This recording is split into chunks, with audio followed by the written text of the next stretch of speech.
교회와 병원에 유사점이 있는 것을 아십니까? 첫째는 병원은 병자들이 오는 곳입니다. 그리고 교회는 영혼의 문제, 영혼의 질병을 가지고 와서 치유함을 받는 곳이 교회입니다.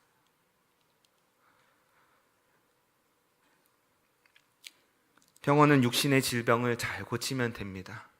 병원의 역할이 그겁니다. 병원이 아무리 크고 모든 시설이 다 갖춰져 있다 할지라도 사람을 살려내지 못한다면, 질병을 고치지 못한다면 병원으로서는 아무런 쓸모가 없는 것입니다. 온갖 편의시설이 다 있다 할지라도 생명을 살리지 못한다면, 치유하지 못한다면 병원은 쓸모가 없는 것입니다. 교회도 마찬가지입니다. 교회도 아무리 크다 할지라도 영혼을 살려내지 못한다면 교회는 아무런 쓸모가 없는 것입니다. 또 교회가 작다 할지라도 한 영혼을 살려낸다면 그 교회는 정말 위대한 교회인 것입니다.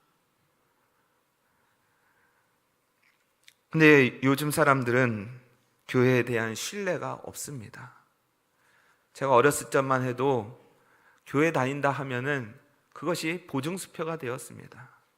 제 친구가 엄마 제철이네 집 가서 한번 자고 올게요 그러면은 그래, 걔는 교회 다니니까 믿을만해, 그랬다고 합니다. 교회 다닌다고 하면은 그것 자체가 보증수표인 것입니다. 그랬던 적이 있습니다. 근데 요즘은 어떻습니까? 교회 다니는 사람이 세상 사람들보다 더 할 때가 많지 않습니까? 그것은 교회가 잘못된 것이 아니라 교회 다니는 성도들이 잘못 살았기 때문입니다. 예수 그리스도의 말씀대로, 성경의 가르침대로 살았다면 그런 소리를 듣지를 않았을 것입니다. 그 결과는 영혼 구원에 막힘이 됩니다. 전도의 길이 막히는 것이에요.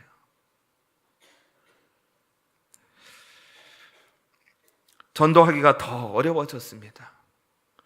마태복음 12장 33절에 예수님께서 이렇게 말씀하십니다. 나무도 좋고 열매도 좋다 하든지 나무도 좋지 않고 열매도 좋지 않다 하든지 하라. 그 열매로 나무를 아느니라. 열매를 보면 나무를 아는 것이죠. 여러분은 어떠한 열매를 맺으며 살아가십니까? 전도의 열매가 없다면 그 나무는 분명히 죽은 나무입니다. 생명을 살리지 못하는, 생명을 맺지 못하는 나무는 뭔가 문제가 있는 나무인 것입니다. 그러기에 우리는 전도해야만 하는 것입니다. 그런데 여러분, 전도가 쉽지가 않지요. 마치 전도가 어느 특정한 사람만의 전유물로만 생각되어집니다. 누구 권사님 전도 잘하신다고 하고, 누구 집사님 전도 잘하신다고 하시고, 그리고 나 몰라라 합니다. 누군가 하겠지 그렇게 말합니다. 그런데 여러분, 내가 하지 않으면 아무도 하지 않는다는 것을 아셔야 합니다. 나라도 해야지, 그런 마음을 가지고 해야 하는 것입니다. 열매는 가지에서 맺어지는 것입니다. 그리고 그 가지는 원줄기에 붙어 있기만 하면 되는 것이지요. 그래서 그 가지가 열매를 맺으려면 원줄기에 붙어만 있으면 언젠가 때가 되고 시간이 지나면 자연적으로 열매를 맺는 것입니다. 요한복음 15장 5절에서 이렇게 말씀하시죠. 예수님이 나는 참 포도나무요 너희는 가지라. 그가 내 안에 내가 그 안에 거하면 사람이 열매를 많이 맺나니 나를 떠나서는 너희가 아무것도 할 수 없느니라. 예수님은 포도나무이십니다. 그리고 우리는 가지입니다. 그분이 내 안에, 내가 그분 안에 있으면 많은 열매가 맺는다라고 말씀해 주시는 것이에요. 우리는 어떠한 열매를 맺으십니까? 예수님에 붙어 있는 우리는 무슨 열매를 맺습니까? 빛의 열매. 성경에 보니까 빛의 열매가 있습니다. 그리고 성령의 열매가 있습니다.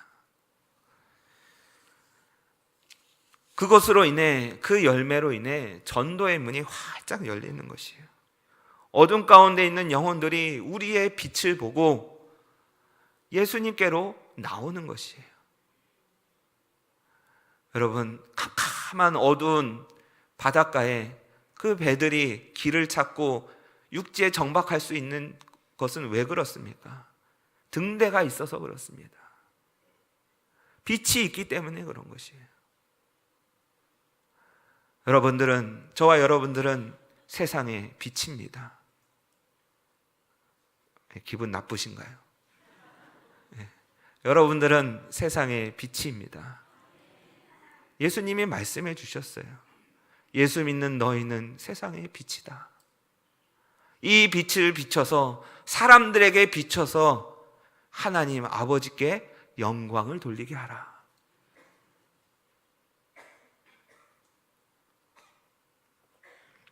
오늘 본문에서 베드로와 요한이 재판받기 위해서 공회 앞에 섭니다. 여러분, 재판을 받는다라는 것은 무언가 잘못을 했기 때문에, 무언가 죄를 졌기 때문에 재판받는 것 아니겠습니까? 근데 그들이, 이 베드로와 요한이 한 일은 무엇입니까? 3장에서, 우리는 지금 4장을 읽었지만 3장에서 나면서부터 앉아있는, 걷지 못하는 그 사람을 일으켜 세웠습니다. 은과 금은 내게 없거니와 내게 있는 것으로 내게 주노니 곧 나사렛 예수 그리스도의 이름으로 일어나 걸으라. 그 한마디에 나면서부터 안진뱅이였던, 걷지 못하던 그 자가 벌떡 일어나 걷고 뛰고 하나님을 찬미하고 성전으로 들어갔습니다. 여러분, 이게 나쁜 일입니까? 착한 일입니까? 착한 일이죠. 근데 그 일로 인해 그곳이 전도의 문이 활짝 열린 것이에요. 사람들이 믿기 시작했습니다. 이적이 일어나니까 이게 도대체 무슨 일인가? 사람들이 놀라고 또 놀랍니다. 그래서 베드로와 요한을 주목합니다. 주목하니까 베드로가 이렇게 말하는 것이에요. 왜 우리를 주목하느냐? 우리의 경건과 우리의 어떤 능력으로 이 사람을 일으켜 세운 것이 아니라 예수 그리스도의 이름으로 걷게 된 것이다. 아, 대단하지요. 참으로 겸손하지요. 아, 제가 했습니다. 그래요, 제가 했어요. 저한테 와서 안수 받으십시오. 그런 말 없습니다. 모든 영광을 다 하나님 앞에 돌립니다. 믿는 수가 점점 늘어납니다. 3,000명, 5,000명. 그 광경을 보자 종교 지도자들이 뿔이 난 것이에요. 자신들이 하지 못하는 일을 하니까 도대체 이것을 누구 이름으로 하고 무슨 권능으로 하냐고 오히려 따져 묻습니다. 전도의 문이 활짝 열렸습니다. 여러분에게 묻겠습니다. 여러분은 성령을 받으셨습니까? 받은 것 같기도 하고 안 받은 것 같기도 하고 기분 좋을 땐 받은 것 같기도 하고. 여러분, 성령님은 그런 분이 아니에요. 내 기분 따라, 내 환경 따라 들어왔다 나갔다 하시는 분이 아니라는 것이에요.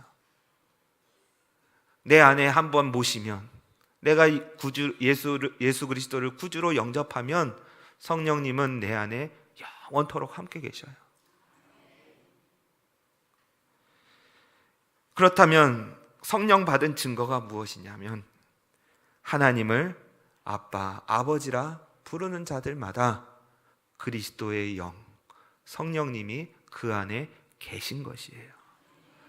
우리가 사도신경을 외우잖아요. 나는 전능하신 아버지 하나님, 천지의 창조주를 믿습니다. 우리가 사도신경 할 때도 첫머리에 우리는 하나님을 아버지라고 부릅니다. 그렇다면 다시 묻겠습니다. 여러분에게 성령이 있으십니까? 예, 이게 증거예요.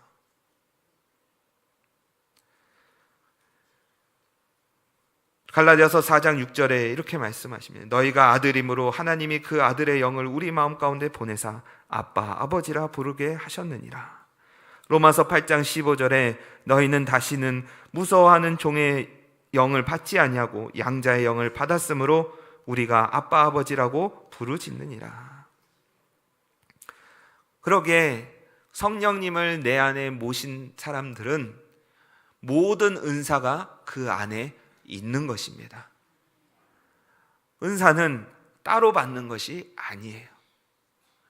방언의 은사도, 신유의 은사도, 전도의 은사도, 어떠한 다른 은사도 다 따로따로 받는 것이 아니라 성령님이 내 안에 계시면 그 안에 은사도 함께 있는 것입니다.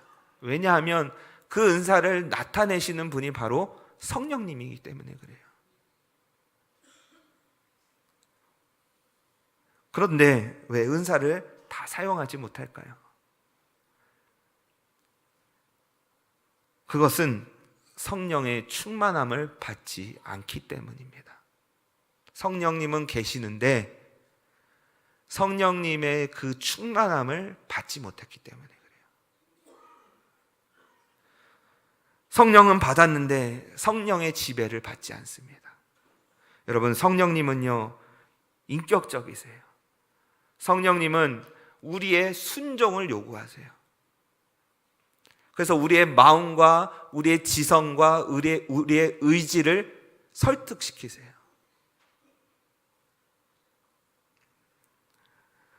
그래서 그 설득에 순종하는 게 성령 충만함이에요. 예, 막 기분 좋고 막 그게 아니라 그 말씀에 순종하는 게 뭐라고요? 성령의 충만함이라는 거예요.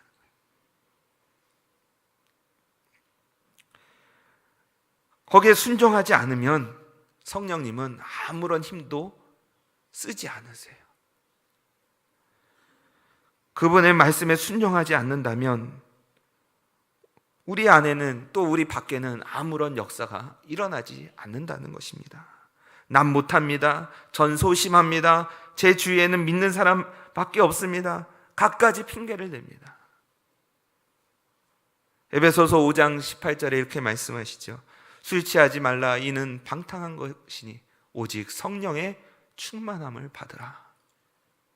성령의 충만함을 받으라는 거예요. 베드로와 요한은 바가의 다락방에서 성령의 충만함을 받습니다. 그리고 기도하러 성전에 올라가는 길에 이 안진뱅이를 만납니다. 그들 마음 가운데 성령님께서 말씀하십니다. 이 자를 일어나 일으켜 세워라. 구원의 문이 활짝 열릴 것이다. 만약 베드로가 아니요, 성령님, 이 사람은요 다쳐서 안진뱅이가 된 것도 아니고 나면서부터 안진뱅이 된 사람인데 어떻게 그렇게 되겠습니까? 유전적으로 안 됩니다. 그렇게 말하지 않았습니다. 은과 금은 내게 없거니와 내게 있는 것으로 내게 주노니 곧 나사렛 예수 그리스도의 이름으로 일어나 걸어라. 그에게 필요한 것은, 그 안진뱅이에게 필요한 것은 은과 금이 아니었습니다. 왜 성전 미문의 앞에 앉아 있었을까요, 여러분? 그것은 성경에도 말씀하고 있지만 나면서부터 안진뱅인 거예요. 걷지 못하는 거예요. 이 사람은 율법적으로 부정한 사람인 거예요. 그러기에 성전에 들어갈 수가 없는 거예요. 이 사람을 눈을 보니 성전에 들어가고 싶은 마음이 굴뚝 같은 건데 사람들의 그 율법적인 그런 눈초리 때문에 못 들어가고 있는 거예요. 만약 그가 병 낫기만을 원했다면, 일어나서 걷기만을 원했다면 일어나 걸었을 때 어디로 가야 할까요? 집으로 가야죠. 가족들에게 가서 나 다 나았다라고 보여줘야 되겠죠. 근데 그는 일어나자마자 어떻게 했냐면 뛰고 걷고 찬미하며 성전으로 들어갔습니다. 그의 간절함, 성전으로 들어가고자 하는 그 간절함을 베드로는 본 것이고, 또 하나님은 그 마음을 아셨기에 그를 일으켜서 세우신 것입니다. 근데 베드로와 요한이 선포하지 않았다면 그가 못 일어났을 뿐만 아니라 구원의 문은 탁 하고 닫혀졌을 것입니다.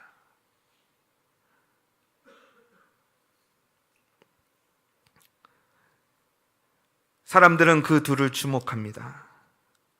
그 둘은 단호히 이렇게 선포하죠. 3장 12절에 이스라엘 사람들아, 이 일을 왜 놀랍게 여기느냐? 우리 개인의 권능과 경건으로 이 사람을 걷게 한 것처럼 왜 우리를 주목하느냐? 자기는 안 했다는 거예요. 4장 10절에 또 이렇게 말씀하시죠. 너희와 모든 이스라엘 백성들은 알라. 너희가 십자가에 못 박고 하나님이 죽은 자 가운데서 살리신 나사렛 예수의 이름으로 이 사람이 건강하게 되어 너희 앞에 섰느니라. 여러분, 베드로와 요한은 은사를 따로 받은 것이 아닙니다. 그러므로 우리는 은사나 전도가 어떠한 특정한 사람에게만 해당되는 것이라고 생각하는 그 편견은 버려야 하는 것이에요. 성령님은 아까도 말씀드렸지만 우리의 순종을 통해 역사하신다는 거예요. 순종하지 않는다면 아무런 역사가 일어나지 않습니다. 여러분, 우리 교회가 부흥되길 원하십니까? 부흥되기를 원하는데 우리가 입을 벌려 선포하지 않고 전도하지 않는다면 과연 부흥이 될까요? 도둑놈 신보겠죠. 나무 밑에 누워서, 감나무 밑에 누워서 감 떨어지기만 바라지는, 누군가 하겠지 하는 그런 마음.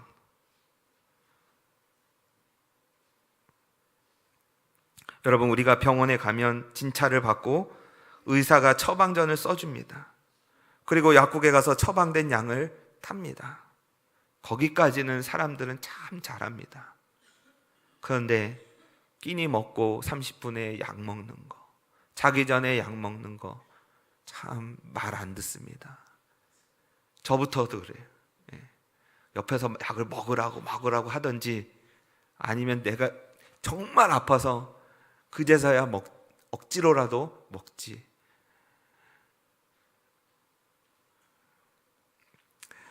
모퉁이, 오늘 본문 말씀 보면 모퉁이 돌이라고 나옵니다. 모퉁이 머릿돌. 이 모퉁이 돌은 건축의 중요한 기초돌의 역할을 하는 것입니다. 벽과 벽, 그 밑에 그 벽과 벽을 잇는 돌을 말을 하는데, 이 돌이 그 벽을 지탱해 주는 역할을 하는 거예요. 예수님은 하늘과 땅, 하나님과 사람을 잇는 다리 역할을 하셨습니다. 그래서 내가 곧 길이요 진리요 생명이니 나로 말미암지 않고는 아버지께로 올 자가 없다라고 그렇게 말씀하시는 것이에요. 여러분, 다른 길은 없습니다. 오직 예수 그리스도의 길밖에 없다는 사실을 믿으시길 바랍니다. 누가 뭐래도 그거밖에 없습니다. 다른 길은 없습니다. 그렇다면 예수 그리스도를 마음에 모신 우리도 또한 모퉁이 돌이라는 것이에요. 예수님이 머릿돌, 첫돌이라고 한다면 그 뒤를 잇는 우리가 모퉁이 돌이라는 것이에요. 구약에 제사장이 있습니다. 이 제사장은 원어로 말을 하자면 다리를 놓는 사람들입니다. 다리를 놓는 사람들. 여러분, 다리를 왜 놓을까요? 뭔가 끊어져 있기 때문에 다리를 놓지요. 섬과 섬 사이를 다리를 놓고, 또 육지와 섬을 다리를 놓습니다. 근데 여러분, 다리가 튼튼해야 될까요? 부실해야 될까요? 튼튼해야 됩니다. 우리나라도 몇 년 전에, 몇십 년 전에 성수대교 사건이 있지 않았습니까? 다리만 아름답게 지어놨는데 너무나 부실하게 지어놓은 것이 많은 사람들이 희생당했습니다. 다리는 튼튼해야 됩니다. 우리 그리스도인들은 신앙이 튼튼해야 되고 그리스도의 삶을 살아내야 우리의 삶을 통해서 그리스도가 보여지는 것이에요. 이제는 내가 사는 것이 아니라 내 안에 그리스도께서 사시는 것이라. 우리의 삶을 통해서 그리스도의 삶이 그대로 보여져야 된다는 것이에요. 예수님은 하늘과 땅, 사람과 하나님 사이를 이어주는 역할을 했듯이 예수 그리스도를 모신 우리도 이 모퉁이 돌이 되고 다리가 되어서 세상 사람들에게 하나님을 소개하고 예수 그리스도를 소개하고 전도해야 된다는 사실을 믿으시길 바랍니다. 12절을 보시면 다른 이로서는 구원을 받을 수 없나니 천하 사람 중에 구원을 받을 만한 다른 이름을 우리에게 주신 일이 없음이라. 천하 모든 사람들이 다 구원받아야 됩니다. 누가 구원돼야 될지, 누가 구원 안 받는지 우리들은 모릅니다. 그러기에 끊임없이 뿌리고 또 뿌리고 복음을 전해야 한다는 것이에요. 저 사람은 못 믿을 사람이야. 안 믿을 거야, 저 사람은. 평생 불교만 믿은. 여러분, 내가 그렇게 속단하지 마시기 바랍니다. 우리가 예배 끝나고 끝날 때쯤에 부르는 찬송이 있죠. 파송의 노래, 갈릴리 마을 그 숲속에서. 예수님께서 우리에게 많은 영혼들을 부탁해 주셨습니다. 맡겨 주셨습니다. 그 영혼들을 하나님 앞으로 인도하는 사명을 우리에게 부여해 주셨다는 것입니다. 다른 이로서는 구원을 받을 수가 없습니다. 그런 구원의 길이 있다면 하나님이 또 열어두셨겠죠. 그런데 그 길이 예수 그리스도밖에 없다는 것입니다. 예수 믿으세요. 예수 믿어야 천국 갑니다. 여러분, 그 한마디가, 그 짧은 그 한마디가 그 영혼을 울리게 됩니다. 그렇다면 우리도 병이 낫는 기적, 안전벨기가 일어나는 기적을 체험해야 하는가? 그거는 여러분 특별한 경우고요. 대체적으로 그렇지 않습니다. 우리가 예수 믿는 것 그 자체가 기적입니다. 예수 믿는 것 그 자체가 기적이에요. 그리고 내가 예수 믿는 삶을 보여주면 되는 것이에요. 오직 성령님만이 우리를 예수님을 믿게 하고 거듭나게 하신다는 사실입니다. 여러분, 교회에 나와 예수님 믿으십니까? 아니면 교회는 나오는데 예수님 믿지 않으십니까? 참 아이러니하지요. 교회는 나오는데 예수님은 믿지 않는다. 여러분, 예수님을 믿는다면 예수님의 삶과 예수님의 가르침을 따라 살아가는 것입니다. 그분을 전하며 사는 것입니다. 베드로와 요한은 20절에서 이렇게 말을 하죠. 이렇게 선포합니다. 우리는 보고 들은 것을 말하지 아니할 수 없도다. 보고 들은 것을 말하지 않을 수 없다는 거예요. 여러분, 어떻게 이러한 담대함이 이 베드로와 요한에게 생겼을까요? 여러분, 베드로의 과거의 전적을 한번 보시기 바랍니다. 예수님을 열심히 쫓아다녔는데 결국은 예수님 십자가에 달리실 때 그는 3번이나 부인했습니다. 저주하면서 부인했습니다. 자신이 저주를 받는다고. 내가 저 사람을 알면 내가 저주를 받는다고. 그러면서까지 예수님을 모른다고 부인했던 사람 중에 하나입니다. 근데 그가 성령의 충만함을 받자 겁이 없어진 거예요. 눈에 뵈는 게 없는 거예요.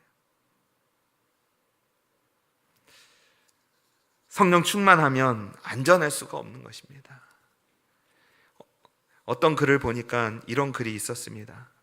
성령 충만함과 술 취함의 유사점, 비슷한 점. 첫 번째, 얼굴이 변한다. 술 취하면 얼굴이 빨갛게 변하죠. 대부분의 사람들이. 성령 충만하면 얼굴이 환해집니다. 해가 환해져요. 성령 충만함을 한 번도 안 받아보신 것처럼 그렇게 저를 쳐다보시는데 성령 충만하면요 얼굴이 환해져요. 그리고 성령 충만하면 진실을 말해요. 취중 진담이라고 있죠. 비슷하다는 거예요. 세 번째는 겁이 없어져요. 여러분 술 취하면요 경찰하고도 싸우지요. 배는 게 없는 거예요. 성령 충만해도요 배는 게 없는 거예요. 담대해지는 거예요. 겁이 없어지는 거예요. 여러분 베드로와 요한이 지금 어떤 일반 백성들 앞에 서 있는 것이 아닙니다. 종교적으로 쟁쟁한 사람들입니다. 율법적으로 뛰어난 사람들입니다. 그들 앞에서 아무런 꿀리는 것이 없는 거예요. 성령께서 충만히 역사하시니까. 네 번째로 냄새가 납니다. 무슨 냄새가 날까요? 성령 충만하면 그리스도의 향기가 납니다. 술 취하면 술 냄새가 나죠. 다섯 번째로 말이 많아집니다.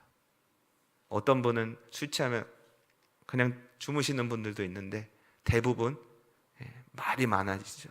시끄럽습니다. 성령 충만하면 안전할 수가 없는 거예요. 내가 받은 은혜, 내가 경험한 하나님 막 떠들고 다니는, 전하면서 다니는 거예요. 말이 그렇게 많아지는 거예요. 그리고 웃음이 많아집니다. 웃음이 많아져요. 여러분 성령 충만하십시오. 하나님의 말씀에 순종하십시오. 전도하면 그냥 가슴이 답답해오고 편두통이 막 생기고 이거 꼭 해야 되나? 하나님이 알아서 하시겠지. 나만 잘 믿으면 되지. 여러분 그렇지가 않다는 거예요. 고 정주영 회장님 앞에서 해서는 안 될 말들이 있었는데 그것은 못합니다. 안 됩니다. 불가능합니다. 이런 부정적인 말을 하면 혼났다고 해요. 그러면서 그 정주영 회장이 했던 말이 이봐, 해봤어? 해보고 하는 말이야? 그러는 거예요. 여러분 전도 해보셨습니까? 안 해보신 분들도 있겠죠. 여러분 운동도 처음 시작하면 근육통도 생기고 알이 배기고 아픕니다. 그런데 계속 하다 보면 편해지는 것이. 그리고요 운동도요 혼자 하면 재미없지요. 여럿이서 뭐 2명 이상 하면은 그래도 서로 의지가 됩니다. 헬스장 가는 게 너무나 힘듭니다. 근데 둘이 가면은 그래도 할만합니다. 예수님도 제자들을 전도를 보낼 때 혼자 보내지 않으셨습니다. 2씩, 3씩 짝지워서 전도를 보내셨어요. 나가서 길거리에서 전도합니다. 여러분, 우리 같이 할 때, 이렇게 전도에 대해서 같이 우리가 듣고 같이 할 때 그냥 옆에서 같이 하시길 바랍니다. 그러면 한결 수월해집니다. 길거리에서 전도하고 아니면 말로 합니다. 근데 여러분, 이 말로 하는 것보다 더 힘든 것은 뭐냐면 내 변화된 삶을 그들에게 보여주는 것입니다.